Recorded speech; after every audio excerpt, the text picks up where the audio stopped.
Hello friends, আর আজকে আমার 150 দিনের চ্যালেঞ্জের ডে 28।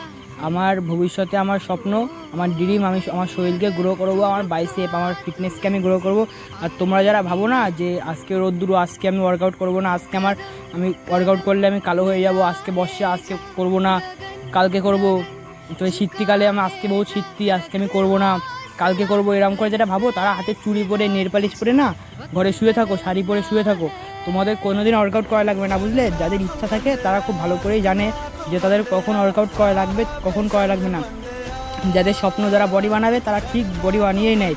সে যেখানেই থাকুক না কেন, যেরাম পরিস্থিতি থাকুক না কেন, তারা অবশ্যই তাদের কষ্টটা চালিয়ে যায়।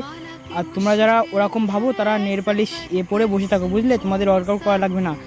আমার দেখে মোটিভেট হও, আমার মতন আরও কত মানুষ ভিডিও করে, তোমরা তাদের দেখে মোটিভেট হও। তাও যদি তোমরা মোটিভেট না হয়, আমি যা বললাম তাই করো। তোমরা শাড়ি, নেল পালিশ করে তোমরা ঘরে শুয়ে থাকো। আজকের কথাটা ভালো লেগে থাকলে অবশ্যই আমাকে সাবস্ক্রাইব করে দিও। আর আমার বডি কন্ডিশনে দেখতেই পাচ্ছ।